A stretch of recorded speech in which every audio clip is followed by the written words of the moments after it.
All right, welcome to another episode. So, I haven't made a wrestling episode lately. So far, I don't know. It just seems nobody's interested these days. At least in my commentary, I don't know why.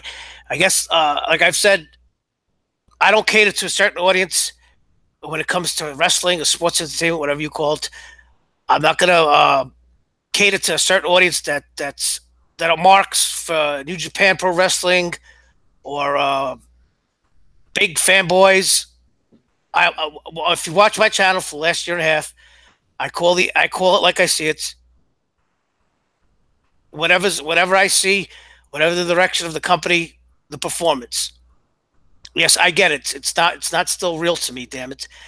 But anyway, if you watched this past week, it was apparently still real to a lot of people, damn it. All right? And I starting off with the Elimination Chamber last Sunday. We all saw that. Of course, we all knew the inevitable came true. The worst came true for a lot of us. Borman Reigns, of course, he won, confirming the rumors that he's going to go to WrestleMania to face Brock and most likely be be the one to beat Brock. I don't know. I've said it so far. I'm not going to comment until April 9th. That's the night, the Raw after WrestleMania. Until that, I'm not going to comment on that. I know everybody likes to read the dirt sheets about Meltzer. He came out last April 2017 with this rumor. I don't know. Until I see it, until it happens, and until the night after, I'm not going to comment on it. But so far, it's starting to look that way. But anyway, the big deal was on Monday. The Borman he cut a promo, and the next day, all the fans that boo him, that don't like him, all of a sudden, oh my God, that was the best promo of his career. Oh yeah, Borman, he cut up. I had one person say, I read, he really cut up Brock Lesnar in that promo.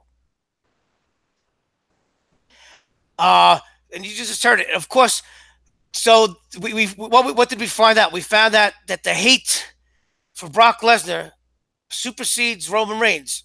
And what's the hate about Brock Lesnar? Uh, Apparently, a lot of fans, a lot of fans, are keeping track of hours, the wrestlers' hours. They feel that they label some wrestlers part timers, part time employees, and some wrestlers full time employees. I don't know, how does that work. How many matches do you have to have in a week or a month to be considered full time? I don't know. They just they got they're really they get so butthurt about Brock Lesnar. Oh, the championship. Oh, he never defends the championship. His title reign's been so bad. I can't wait till he loses so we can have a title on Raw every week. For what? I want to know for what. What you want to watch? You want to watch what happens if Roman Reigns has the title and he defends it on Raw every week. Sometime twice a night when he goes through the roster every in a month. Let's see how entertaining it is. He's a fighting champion. Anyway, so I got a guest here today, Lucas Rojas. How are you? I'm doing good. It's a pleasure to be on. Thank you for having me, Frank. Yes, the whole world's watched. So Lucas, just tell the audience a bit about yourself. Where you from? I'm from Yonkers, New York. I'm a New Yorker just like you, Yeah, Frank. represent Yonkers. That's right. Big Yankee fan, big Giants fan, and been watching wrestling since 2006, as you know So 12 previously. years. You said 12 years, right? That's Yes, 12 years. 12 years. That's a pretty long time. Correct. Right. And in that time, I've learned a lot about WWE and how it operates. Right, Of right, course, right. a lot of fans will always have their disagreement about the product, but But you're pretty hip to the game, right? of course, that's right. You know the game that Vince McSham runs, right? That's what I call him. I call him Vince McSham and Screeching McSham. Come on, Hunter, come on!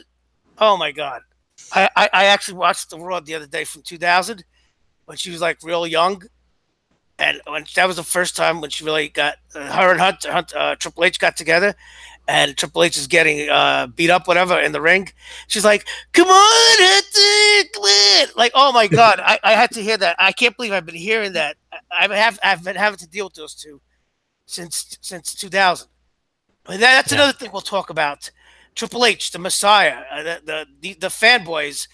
Uh, I don't know why. I don't know why, Lucas. There's a sect of fanboys for Triple H, not the performer backstage. The boss. Yeah, they acknowledge Triple H is a owns cemeteries as a performer. He buries talents. Of course, all the stories about him. We'll talk about those. But backstage, Triple H is going to be the Messiah. That once Vince steps down, Vince McSham, the out of touch old man who doesn't know anything, Triple H is going to take over. I don't know how. He's not even all he is he has a job. He doesn't even own the company. His Right. wife owns the company. But anyway, we'll talk about. So we're going to talk about Roman Reigns' promo, the McShams, and we'll talk about John Cena invading SmackDown. So he invaded SmackDown Tuesday. So all right, so Lucas, you saw Monday. Have you been watching Raw? Do you watch Raw, or are you like me? You just watch the YouTube segments? I'm pretty much like you. I watch the YouTube highlights because that's all that you really need to pay attention to nowadays. Well, yeah, basically, no, that's basically what we needed to pay attention to forever. Right. Uh, Listen again. I don't want to ruin it for people. All Raw is a comic strip show. Okay, it's what I mean is it's basically 3 hours of commercials with segments plugged in to spread out. Okay, that's all it is. So if you go on YouTube at the end of Raw or as Raw is going on, but pretty much by 11:30, all they post all the segments, and you can pretty much watch it all, and you could watch the entire Raw, 3 hours of Raw in about 20 minutes, if 25 minutes maybe, not even, or you could just cherry pick the segments you want to watch. Meaning, if you want to watch Finn Balor versus Elias, you can watch that. If you don't want to watch the women's Alexa Bliss's promo, you don't have to watch that. So you pretty much follow it. But so you've been watching for 12 years. I've been watching for a long time, over 30 years now. And so you Monday, like I said before, the Elimination Chamber Roman, he won. So Monday, Borman, this guy, his biggest critique is that the guy can't talk on the mic, which is which in modern day sports entertainment, that's a must because they make everybody talk live in the ring. Mm-hmm. So since he's the chosen one, meaning the top, he's the lead. He's in the lead role now for the last 3 years. I've called it since day one, since the Shield first debuted. I said Seth Rollins was Dean Ambrose was the best talker. I said Roman Reigns is the most athletic. He's the strongest, but he can't talk at all. And Seth Rollins, I said he could do both good, not great, but he could talk good on the mic and he could wrestle very good. Mm-hmm. So I said he was going to be the future, and I guess they did pick him, kayfabe, the storyline wise. But Roman, you wanted to give him a chance back then, because it was ABC, anything but Cena, because everybody was so tired back then of Cena. They just wanted anybody to come and just take the attention away from Cena, take Cena's spot. And Roman at the time, it looked like, oh, all right, maybe this guy, it's the Shield. The Shield's cool. Roman is cool. He's not that bad in the ring. He's very athletic. And, hopefully he'll improve on the mic. Maybe he'll find himself. It never happened. If anything, he's gotten worse. Worse! So finally, he cut on Monday, he cuts a promo. And, okay, do you want to describe it? What did you see as a promo? And I'll follow it up. Good. What did he say?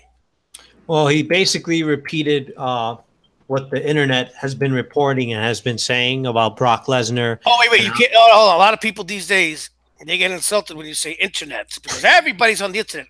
So I don't know. He's referring to what people call IWC, Internet Wrestling Community. This is the YouTube wrestling community. We're all on the internet. But what Lucas means, I guess, these days, is the hardcore fans or the anti WWE fans. So it's not a derogatory thing. Okay, go ahead. I'm sorry. Continue. Right. Yeah. So he basically echoed their sentiments and what they've been talking about in regards to Brock Lesnar, whether or not he's done with WWE because he posed in a picture with Dana White. So everyone, that's been the rumor. Oh, Brock Lesnar's on his way out because there's a picture that was reported online of him and Dana White. Oh my God, because we've never seen this before. Right, right. Uh, So and this leaked Monday afternoon. Is that what happened? yeah, pretty much, or maybe a Sunday night. I don't even Okay, remember. okay. So all right. So Roman Reigns gets to the ring. So what was his message? What did he talk about? Well, he Besides, I'm Roman Reigns. This is my yard now. well Leave that. he basically he basically emphasized that he's a WWE employee that's there every single week. Brock Oh, Lesnar isn't. He doesn't respect the business, and he's not afraid of the bitch that is Brock Lesnar, oh and yeah. he's gonna get his ass chewed out when he gets to the back. That was pretty much the Oh, segment. okay. So what does that mean? He's gonna get his ass shit out when he gets to the back. Because I guess he mentioned something that he wasn't Oh, he went supposed off to script. He say. went off script, He right? went off script. Yeah. Right, right. That's because now that people listen to a couple of podcasts, like Bruce Pritchard, like when Bruce Pritchard says it's a live show. If nobody can stop you from saying what you want. If you can handle the ass chew when you get to the back, then you can do whatever you want. So basically, what Bruce Pritchard says is it's always the promos are always scripted. But if you're gonna go off script, it better be great. It better be really Right. entertaining, or you're gonna get like really put the screws to you backstage. Meaning, Vince McMahon's gonna fucking lash at you. So all right, so he was shooting. He shot from the hip Monday, and he was very animated. So basically, you're right, Luke. He said that Brock Lesnar doesn't care about the business. Uh, I had read say people. Somebody said they hate him Brock Lesnar because he shows up when he feels like it. Well, that's how he's booked. He's scheduled that way, No, and he's like no. Listen, all right, listen. Let me tell everybody. Listen, these are contracted performers. Okay, Brock Lesnar. Yes, Roman Reigns has to go. He has to show up every day, but every day that he's booked, meaning when he's booked to perform at a show or an event or whatever interview, radio show, it's in his contract. He has to. right. That's his contract. He has to show up, or he's in breach of contract. Same thing with Brock Lesnar. But the difference between him, Roman Reigns, and Brock Lesnar is Brock Lesnar. He's a household name. He's a big star. This guy, he went to UFC. He holds pay-per-view records. It's correlation for him when he fights in the UFC and he's on pay-per-view. The UFC buy rates go sky high, breaks records. People want to see Brock fight in the octagon, and now I know there's people that say, "Oh well, how come Brock doesn't help the ratings?" What is Brock going to do on TV? What is he going to do on TV? This is another thing. So Brock, because he's a star, and because he commands a high salary, and because Brock has been in the business 15 years, he could arrange a contract for himself where he doesn't have to show up every week. And Brock, Lucas, you know where they got this from? That Brock Lesnar hates the business. Where's that? Did you ever see the Stone Cold podcast with Brock Lesnar? The one that they aired it live after Raw a couple years ago. Might have seen clips of it. I don't All remember right. the full thing. Brock said, Steve Austin said, "You love the business," and Brock said, "No, I hate it." He goes, "All I care about is the money. All I care about is the checks that keep going in the bank." So what? Who does listen? Does everybody go to their job and love their job, or does everybody go to their job? Do 80% of people go to their job to collect a paycheck? Absolutely. Right? Some people work at a job they hate because they can't afford to leave. They're forced. They're slaves to their paycheck. So Brock Lesnar, when he says, "I'm not a mark," he said in that interview, he goes, "I'm not a mark." Basically, he said, "I'm not a mark. I don't care. All I care about is the money." And he offended the marks, basically. So, and the marks never forget. Okay, the marks have a long memory. So, and basically, Brock Lesnar, I don't know if he hates it or loves it at this point, but I know he did the first time he left. He doesn't like. He hates the schedule and the grind of. He hates the schedule and the grind of the WWE schedule. Most of these performers for WWE work over 300 days a week. They're constantly on the road. They go home for like a day or two. And if you, you think Brock Lesnar is the only one who hates that schedule, Lucas? Absolutely not. Of course, there's other people who hate it. Just like everybody, there's things that people hate at their job. Some people hate having to show up. They have to show up to work at 6 o'clock in the morning.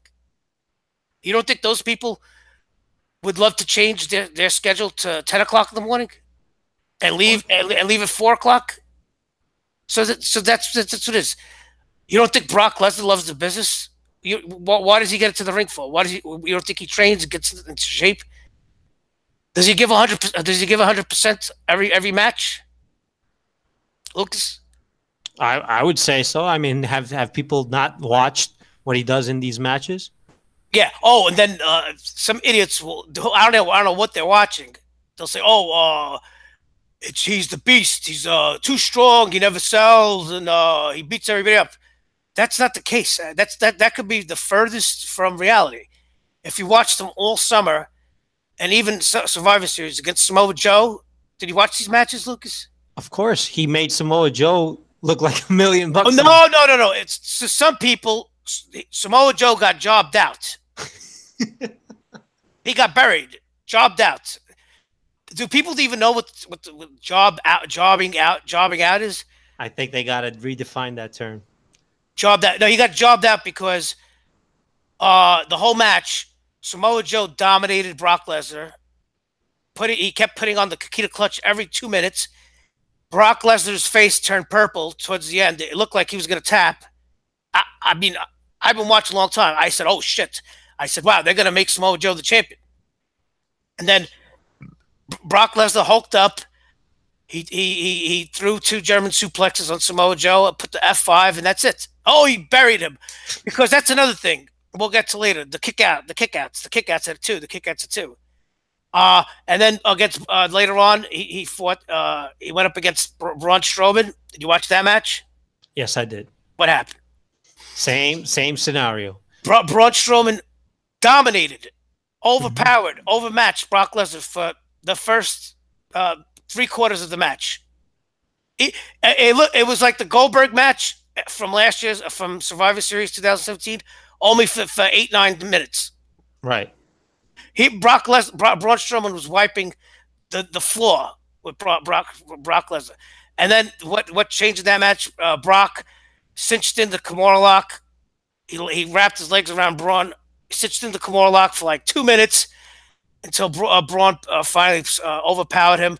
But then Brock went back and locked it in again, and that was the difference in the match. The story of that match was that Brock Lesnar cinched in the Kimura lock for so long that Braun couldn't use his left arm for the rest of the match, and then Brock only then with Braun Strowman with one arm then was able to beat him.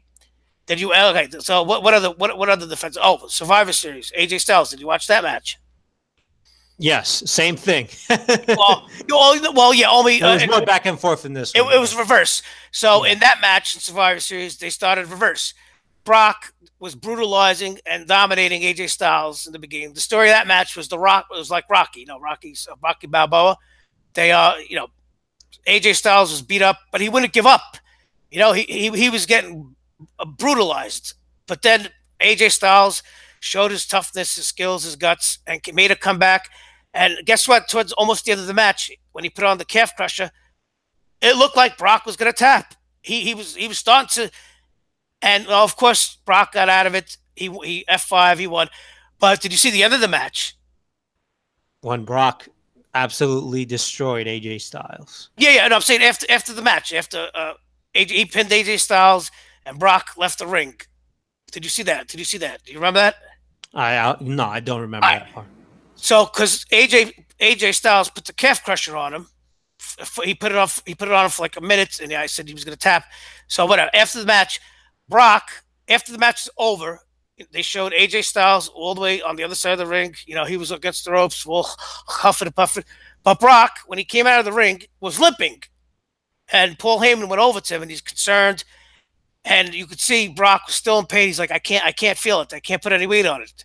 And he made Paul Heyman help him to the back. This is 5 minutes after the match. Brock Lesnar was selling the injury. You understand? Look at that. He was selling the injury, and he was putting over AJ Styles' move, the calf crusher. Brock Lesnar, right? He's the beast. Nobody could beat him, but he's great because he sells. When he has a match, he sells. He puts the other person over. He puts the other person's offense over. He goes through tables. He gets powerbombed through tables. He busts his head against the railing like he did against Roman Reigns 3 years ago. And yes, his offense is tremendous. So, but the marks, they can't stand Brock Lesnar because he's a part timer. And of course, you have the other ones included hidden in that is because they're still butthurt over the Undertaker streak. Oh, get over that already. Oh, it should have never ended. Listen again. It was the Undertaker, Mark Calloway, who had to agree to that. Do these people realize that? He had to agree. Yeah, Vince McMahon might have suggested, yeah, it's about time Mark, you give back to the business and pass the torch. But if the Undertaker would have said, you know what, Vince, I'm not doing it. Screw you. I'm done. And he stays home. What's Vince gonna do? What's Vince McMahon gonna do? Nothing. Or if Undertaker says, nah, Vince, I don't see it there. I'm not. I don't care what you say. I'm not ending the streak. What's he gonna do? Nothing. Mark Calloway had to say yes, and he had to pick the opponent, and it was Brock Lesnar, because Brock Lesnar, he's the only one who's believable enough to beat the streak. And 10 years from now, when people look back on, oh, who was it, the guy that beat Undertaker? Brock Lesnar. Oh wow, that guy was awesome. Did you know he actually won the UFC heavyweight title twice? Wow, that guy was awesome. It wasn't Finn Balor who weighs 180 pounds, 190 pounds. Who knows what's going to happen with Finn Balor in 10 years? Is he going to even last 5 years? How would you like that? 10 years from now, who won the Undertaker streak? Oh, some guy named Finn Balor. Yeah, he was okay when he first got there. He used to come out with this paint, dressed up like Venom. It looks like they made him win the title the first month, but the next night he got hurt. And you know what? Nothing ever happened with him. And you know, after like 2 years, he just left. I don't know. You want that? I mean, is that what these Undertaker fans would rather have had? Well, I mean, I know they would have had the Undertaker streak to go to 200-0. even though the Undertaker, he has hip replacements and the guy could barely move anymore. He has to. They ended the streak because the Undertaker can't do it anymore. Right. But the fans want it every year. They want it. They want it. They want it. They made the right call by having a legitimate player, a legitimate badass in Brock Lesnar. At the time, that's the only person who could have did it. Absolutely. If you're going to end the streak, you have to do it in legit fashion, in convincing fashion, and that's why Brock Lesnar was there. It's actually respect to the streak. And let's hold on. Let's go back. This is the same streak that was scripted. The Undertaker didn't win 20 matches in a row at WrestleMania. He was scripted to win 20 matches in a row. Okay. Yeah. And even I'm the biggest Undertaker fan, but all right, yeah, I'm just let that go already. I don't know, WrestleMania 12, something could have happened where Shawn Michaels could have came in and interfered in the match, and the Undertaker could have got disqualified. That's it. And now instead of 13-0, he's 12-1. Right. That's it. That's all it takes. Yeah, that's it. It's a script. So these people are mad that they scripted the streak to end, the same streak that they scripted to go 20-0. I don't get it. So all right. So Roman Reigns. So that was, and we're getting back to this promo, right? Look. So he said it was copy and paste John Cena promo. That was the same promo John Cena used. What was it? 2012 against The Rock. Remember? Yep. The same exact line. The same. Yeah. Oh, I'm here every day. I'm here every day. And The Rock, he left. He said he was going to stay, but he lied. He left. He went to Hollywood. He doesn't care about this place. I care about this place. It's ridiculous. The Rock doesn't need WWE. He's a movie star, Right. and of course Cena. What was last year? He finally like he fessed up to it because what does Cena what does Cena have to battle The Rock in a promo? What is he gonna say? What is he gonna say to The Rock? Like what is he gonna say? Like I got bigger muscles than you. I'm more famous than you. What? I'm a bigger movie star than you. That's all he had, I've got basically. more fans than you. What? That's all he had. That he's Right, there right, right. every week. So that's the same thing with Roman Reigns. And guess what? That wasn't even the first time Roman Reigns did that promo that he did Right. Monday. You know when he did it last time? To John Cena. Yeah, he did it last summer to John Cena when they Yeah. had the contract signing. He told me he said the same thing. Oh, Cena, now you're a part timer. You think you're Hollywood, but I'm here every day, Monday, Tuesday, Wednesday. I'm holding it down. That's one thing that's another thing I wanted to mention about these promos that get everyone going so fast nowadays. It's like, have they not learned the lesson over the years? That's how they get you. They give you the same script. They basically feed into what the fans want to hear. They give it to them for one night, and then they think, "Oh my God, oh, it's happening." And then the next week, what turns Right, out to right, be the right. case? They take everything to heart because Yeah, that's the problem. Nobody today people forget wrestling fans. Anybody they can't even analyze. yeah, But it's nothing new. Like these promos have been there for years now with not just Roman Reigns, but every AJ Styles, John Cena himself, CM Punk, Brian. I mean, it's a pattern, and right, but when I get mad at when people say Vince McSham he's out of touch. He's not out of touch. You think he's out of touch? He's just not doing what you want. You want him to do. That's all right, it is. It's not that he's out of touch. He knows what's going on. This is the guy. He's all right. Maybe he's not the best at writing a wrestling show, like Bruce Pritchard says, but the guy is a genius promoter. He knows how to tap into the fans, and that's what he does. He tells Roman, you know what? that's what you have to do. You have Right. to cater to And you everybody. and WWE, they know everything. They know that there's fans out there that hate Brock Lesnar, that hate the part timer thing. So that's how they tap into it. And sure enough, just like when they reunited the Shield, so Roman could get cheered, the fans bit into it. I said at the time, okay, I said, okay, maybe the first week, the second week, okay, it's cool, the Shield's back. But after a while, when you see that, it's all you see is Seth Rollins and Dean Ambrose. They're there as props for Roman Reigns. So all these fans bought into it Monday night and after. Oh, the best promo. What did he do? And the best pro. And then when I called some people out, oh, I didn't say it was the best pro. It was a good promo. I said it was the best promo, and I give the guy credit. Credit for what? It's like if for 4 years in high school you failed every test you ever took, or got a D+ in every test you took, and then finally in your senior year you got a C-. And I say, you know what, Lucas, I give you credit. You that was the best test you ever took in high school. I give you credit. What the fuck does that mean? And I'm not exaggerating. All Roman Reigns promos are Fs, D+. It's garbage.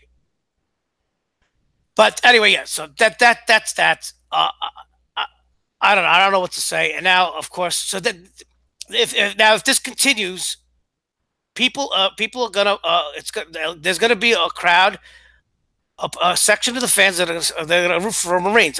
I don't know if it's gonna be 50-50, 30-70. I'm not sure, but that's their hope. They want it. Now, if you watch WWE and you're hip to the game, once something works, they're gonna keep going to it. Absolutely. They're gonna keep exposing Brock Lesnar, kayfabe, as taking pictures of Dana White. He didn't show up, like unbelievable. But all right, so next we'll talk about what are we gonna talk? Cena going to SmackDown Live. Good. Did you watch SmackDown?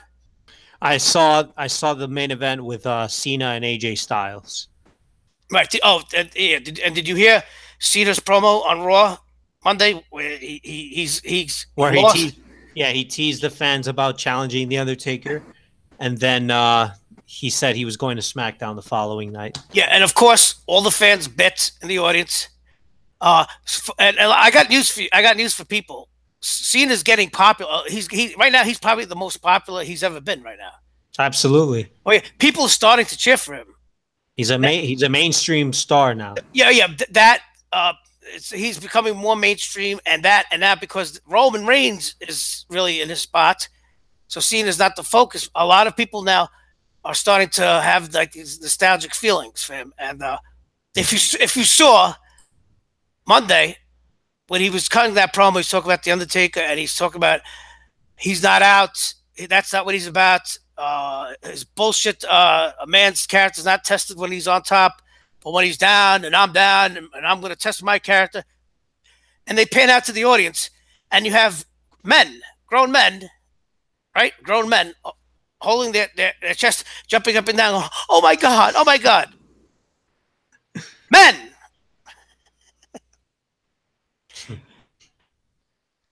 men. So that's who you're dealing with. Right? And WWE knows this, and that's why they cater to these people, and that's why people like us and a lot of other people they don't like what we don't like what we're watching. So Cena, he goes, he has to now whether the Undertaker he's going to go up against the Undertaker. Of course, probably the real reason is to boost the SmackDown Live pay-per-view Fastlane because probably nobody cares about that pay-per-view except for that five. What is it? How many men are in that match? 5. Five, whatever.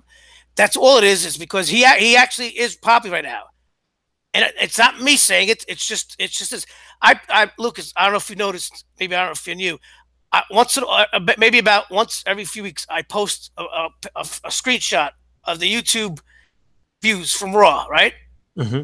the day after, like Tuesday morning, I post the YouTube views, and I highlight I do three things. I highlight the underwhelming segment, meaning if there was a big star there, but that segment didn't get a lot of views as it should have. Like let's say Finn Balor versus Bray Wyatt, and like the next morning it only had like I don't know like 90,000 views, and then I'll highlight the segment of the segments that got the highest views. Okay, so this week it was the highest views was John Cena. After 3 hours, it was 214,000, and Roman Reigns after 3 hours it was 145,000. And the lowest was Bray Wyatt against what was it, Broken Matt. They had 78,000.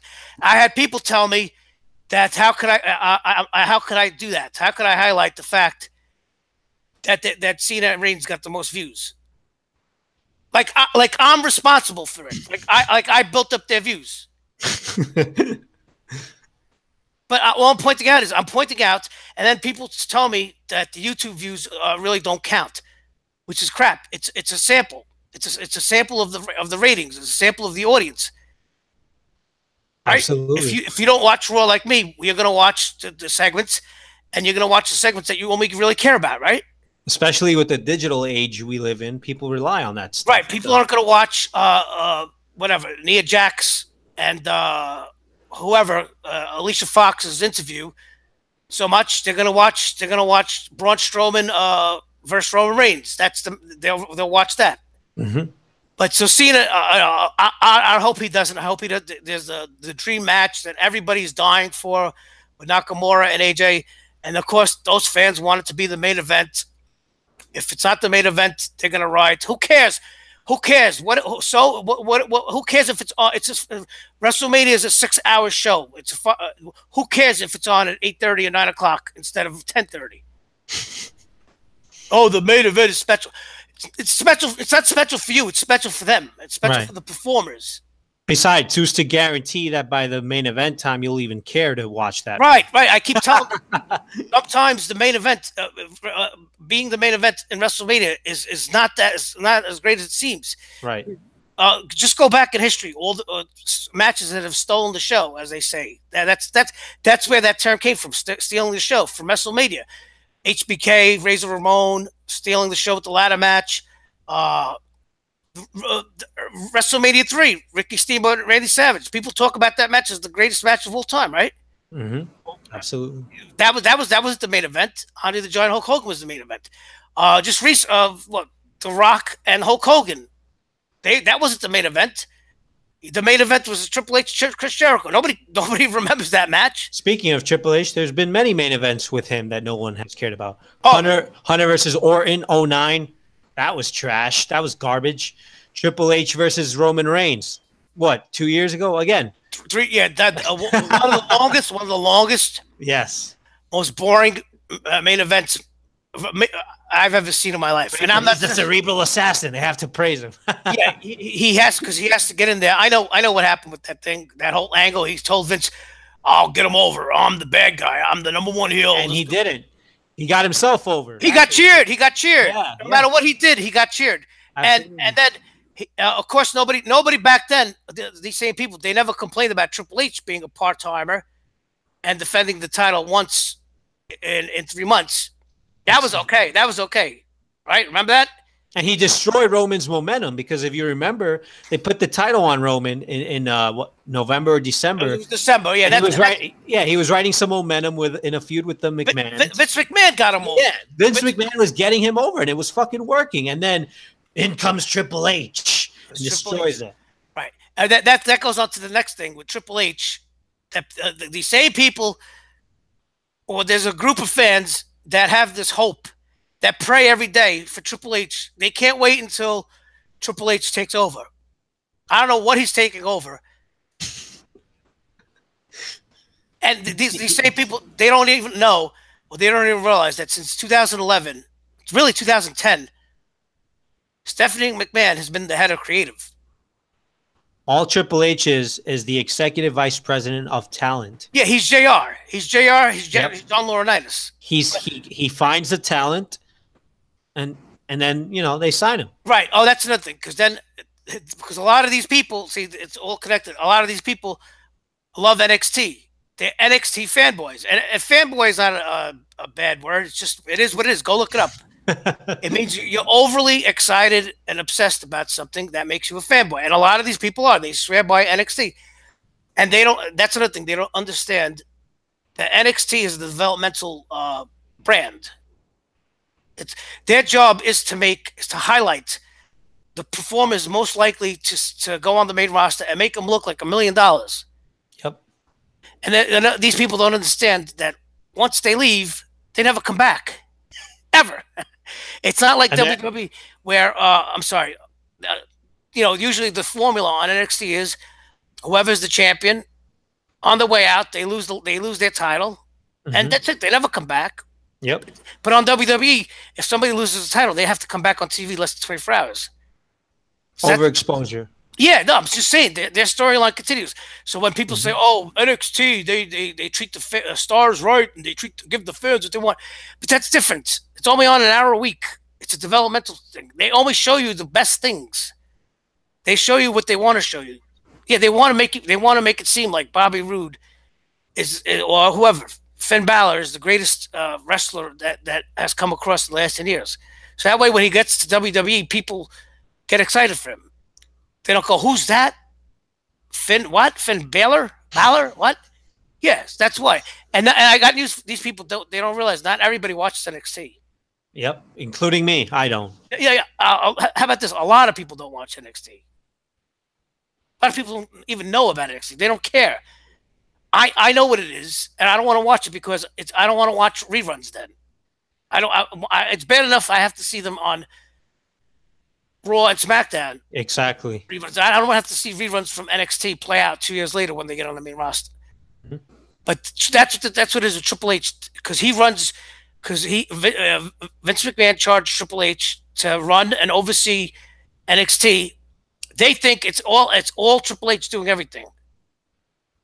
Not his staff of writers. William Regal, what's his name? What the hell is the guy from the Fabulous Freebirds? I forgot. Hayes? No, yeah, Michael Hayes. Dusty Rhodes was there for so long. He was the head writer. Dusty Rhodes is the head writer. Triple H has a staff of all-star wrestling writers. Triple H has unlimited resources. He has the WWE's resources. And then you got to hear this, that Triple H is a genius. You know why he's a genius? Because he went out and he actually signed the biggest stars from all around the world. That's just being an opportunist. That's all it is. Being in Uh, the he, right he place said at the right time. he's when you tell him, oh, that doesn't make him a genius or a big talent scout. It's obvious. If LeBron James is a free agent in the NBA, Who's I'm not gonna going to sign him? I'm Yeah. gonna go sign him. You know, but they say, oh, Vince McMahon, he did it. He had the foresight to go sign these stars. Vince McMahon went it. That's not Vince McMahon's job. Vince McMahon hasn't signed anybody since the late '80s. Personally, that's why he pays the executive vice president of talent relations to do that. He trusts that person. That person just doesn't get that job because of their name. They have to, they have to be trusted. And Right. guess who signs the checks? Vinnie Mac. Exactly. He has to agree to it. I could go up and I know I'm going to sign Kenny Omega. I want Kenny Omega. He agrees.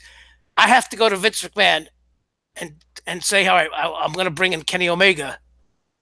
Okay, I want to bring him in. Who's Kenny Omega? He'll say, Kenny. Oh, I think I've heard him. Just play me a couple of 5-minute clip. All right, sure, go ahead, Paul. Do it. Bring him in. Bring him in, and Vince McMahon signs it. Vince McMahon is so good he could just look at somebody for 2-3 minutes and he'll know whether he can make money with them. That's it. But these people, all they have these fantasies with Triple H that he's going to save wrestling. And now, did you hear the other rumor that because Vince McMahon he's busy dealing with the XFL?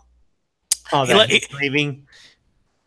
That Vince is leaving, and somehow Triple H is taking over. Yeah, right now Triple H. The shows have been good the last 2-3 weeks because that's what they said. They said the shows have been good because Triple H is running it. I don't know what they mean about good or better because no, but that's what they said. They said the shows have been good the last 2 weeks because Triple H has been running. You can see the difference. What difference? Who said Triple H is running it? Who said he's Triple not H? running? Yeah, I want to know who started that rumor. If Vince McMahon could be in a body cast, sedated in a hospital room, he has the final say. Before anybody can say anything, as long as Vince McMahon can breathe and talk, he has the final say on what goes on. You could write the stories, but Vince McMahon will decide what happens. Direction. Unbelievable. The show has been good. So what happens? What happens when the show is not going to be good next week? Who's going to get blamed? Vince McMahon. Then they'll say they'll have a website that says Vince McMahon returns from the XFL, and that's why the show got ruined. I make fun of him. Everything good, Triple H. Everything bad, Vince. Unbelievable. Vince has no credit. They admit to you that Vince has the final say when something goes bad, but when something goes good, it was Triple H. Vince didn't agree to make that stuff. Just like this is another funny one. Back in the Royal Rumble, I don't know if you read the dirt sheets. They said Nakamura won because of Triple H. Because this is the rumor that Triple H. Backstage, behind the scenes, Triple H fought hard and convinced Vince McMahon to make Nakamura go over. That's theater. Yeah, that's theater by the dirt sheets. Because Nakamura is a favorite of the NXT fans and the New Japan Wrestling fans. That's all the so everything good. Triple H. So it was Triple H that convinced, like nobody in the last 40 years has convinced Vince McMahon to change his mind or to sway him and say, you know what, maybe we should do this. What do you think, Vince McMahon? If it makes sense, he'll go, you know what? All right, pal, God damn it, let's do it. He'll do it. It's nothing new. And guess what? You know what? Probably Triple H used to rationalize making Nakamura go over? Make him go, make him win the Royal Rumble. It'll make him, it'll appease all the fans. And the Royal Rumble doesn't matter because you got Elimination Chamber, so you might as well make him appease the fans, give them what they want, so they don't boo the shit out of at the end because they'll boo. If it ain't Nakamura, they would have booed the shit out of that pay-per-view. Absolutely, or if it wasn't Finn Balor either. Right, and then they'll say, and then you know what? The rationale is, hey Vince, we'll build him up, we'll give him a big push, and then we'll feed him to John later on this spring. or we'll bring him to Raw and we'll feed him to Roman. Not They're fucking idiots. only that, but everyone knows the only reason this happened is because Nakamura's not main eventing WrestleMania. That's not going to happen. No, I listen. Listen, it's a small group of people. It's a big section of hardcore fans that want to see it. To me, it doesn't make a difference if it's the main event or it's the third match or it's the first match. Who gives a Right. fuck? Who They gives a just did fuck? it to they did it to please the audience that night, giving them Nakamura. But we all Yeah, I'm know, saying I'm talking about the yeah, WrestleMania main event. Who gives a fuck? yeah, exactly. And these people, if you're unhappy about the last match being Brock Lesnar and Roman Reigns, you shut it off. That's it. You shut it off. You hate it that much, shut it off. The show's 6 hours. WrestleMania, they put something for everybody. They try to fit something for everybody. If they can't fit something for everybody in 5 hours, I don't know what you're looking for. You know? And like again, it's a prestige. It's an honor for who? For you as a fan? It's a prestige. What are you getting out of it? What I don't understand. What are you as a fan getting out of the main event? Nothing. It's the wrestlers, the performers who get the prestige. That's their prestige to close out the show. And guess what? Now that they have the WWE has their own network, it doesn't matter. Back then, before the network, pay-per-views, if you're going back to the '80s, the main event was to sell the tickets. The biggest stars were in the main event because they were the most known people, and they were used to sell the tickets. And the main event was put on last, so people stay throughout the course of the night, and they buy merchandise and they buy food and drinks, and they stay till the end of the show. Because if you put the marquee matchup third, a lot of people are gonna leave. What I just came here to watch. I just came here to watch Hulk Hogan against I don't know Big John Studd. If that match goes on at 8:30 and ends at 8:50, you know what, honey? Let's go. Let's take the kids. Who else? We just came here to watch. Let's go. You understand? You get my drift? Of course. Yeah. So that's what the whole thing of the main event is. That's why it's always on last traditionally. And then these people they use terms like curtain jerker. What the fuck is a curtain jerker? Is that what is this 1935? They're pulling the curtain on the stage. They're jerking the curtain because that they call the first match curtain jerkers. That's outdated. That's from the 50s, the 40s. You put the unknown wrestlers at first because the people are still filing into the arena. They did the unknown wrestlers in the ring, the young guys. Nobody is even paying attention to them. That's why they were called the curtain jerkers because they opened the curtain to the show, to the stage. So anyway, I'm just saying we'll wrap it up, I guess. But I'm just saying, who cares about who closes out the main event at WrestleMania? It's a 5 hour show, 6 hour show, whatever. If AJ Nakamura they're given 20 minutes, 25 minutes, and they steal the show, whatever, a 5 star match, 6 star match. Who cares? You mean to tell me it's going to take away your enjoyment of that match because it's not on? It wasn't on at 10:30. Stupid. And plus, again, these idiots don't even realize if it is the main event, if the schedule is on overrun and there's not enough time, that 25-minute, 20-minute match for AJ Nakamura in the main event, they might tell him, hey, listen, we don't have time. You got to cut it to 15 minutes. That's with the entrances. Exactly. And then what do they say? Oh, they fucked up the main event, AJ Nakamura. They're always going to have something to say. So I don't. I guess that's it. Anything else you want to cover?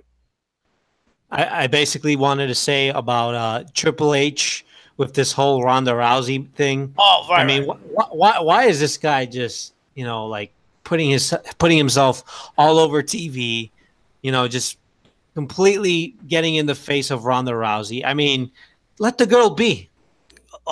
Because Let the girl be. because people you don't realize people a lot of people don't know this, Raw is really about the McShams, it's really about the McSham Helmsley faction. It always has. It's what did I mention at the beginning? Since 1999. Come on, Hunter. Come on. No, really, because USA in those years, like 2000, 2001, gave WWE a compliment and said, "We really like when Stephanie and the McMahon family's out there. So it's got a cool dynamic." So 20 years later, they're still doing the same shit. The Board Authority goes out there. Triple H, the Messiah, who's going to save wrestling, Lucas. He's not doing it now. He's going to wait until Vince McMahon is in the grave to do it. He's not going to give out his ideas now. He's saving his ideas for when Vince dies. You understand? He's keeping them in his pockets. He's not going to give it. He's not going to reveal his hand. He's going to wait until Vince McMahon is in the grave, or God forbid. So he's saving his best performances for maybe 10, 15, 20 years from now. But for the meantime, him and his wife, Screeching and McSham, they're going to come out there like they did for 4 years. The Boar Authority, they're going to come out and open the show for 20 minutes, talk to the audience like they're 5 years old. You had your hand in the cookie jar, Kevin Owens. Dean Ambrose, you're a thief. You better bring back that belt or else. Unbelievable. So Triple H and Screeching and McSham, they're saving their good ideas for when Vince McMahon dies and they're in charge. Not now. But yeah, Triple H, he always has to stick his big nose in business that doesn't belong to him. Exactly. He's attaching himself to the top draw, as he usually always forever. Him, and that's the WWE formula. With John Cena and Roman Reigns, they always have to leech off the real popular stars. Yep. Always leeching. And Triple H, I call this what? When did Triple H and The Undertaker have their matches in WrestleMania? What, 6, 7 years ago? It was WrestleMania 27. All right, so 6, 7 years ago. Right. Yeah. So I knew it. I called it. I said, this guy, I know what he's doing. He's gonna start. He's gonna worm his way into the Undertaker's WrestleMania spot. Meaning that Triple H, he'll be off all year, and then right around after the Royal Rumble, he's going to squeeze into that Undertaker slot at WrestleMania. And he's going to steal the attention away from everybody every year. And he's doing it. You know what? I can't wait. I'm actually going to pray right now. Yeah. I don't know if you're religious, Lucas, but here, put your hands on the screen. All right, let's pray. Jesus, my Lord Jesus, right? Jesus, I believe in you. Shed your blood. Please, if you could do anything, show the marks that they're marks and make Triple H and Screechany close out main event, close out WrestleMania in the main event against Ronda Rousey and Kurt Angle. I want them to close out I want them to be the main event, okay? And I want that match to be a botch fest, a disaster. Thank you, amen, Jesus. What do you think would happen? What do you think would happen if that really went through? They'll blame Vince McMahon. Oh yeah, Vince. Oh no. Then they'll say, well, Triple H had to do it because they'll make up. They always make excuses. The Triple H did that because everybody knew that the Brock Lesnar Roman Reigns fight was that Roman Reigns is going to win. So they did that to save the show because you guess it. Just right. They'll come up with something. And believe me, that'll make sense. Anyway, all right, Lucas. Thank you very much. We'll make another. We'll make more episodes. Maybe we'll talk about sports. Who do you like in baseball? Baseball's coming up. The Yankees. The Yankees? Yes, the New York Yankees. You like the Junkies? Okay. I'm a Met fan, but this year I want to make. I regularly just make Mets videos, but the last couple of years I had to tap out early. Last year I tapped out when Noah Syndergaard got hurt. Anyway, I tapped out. I stopped making videos. Nobody watches them because who cares about the Mets after June when everybody's hurt, you know? But this year I'm going to make both Mets and Yankees because my channel is more New York sports. So we'll make Yankee episodes if you want. Who do you like in basketball? Basketball, I mostly follow the players. I don't have a team. All right, so that's cool. That's okay. I'm a Knicks fan. So they're another story. I started making videos, episodes about the Knicks this year, and then again I tapped out once Porzingis went down. But anyway, Lucas Rojas, thank you.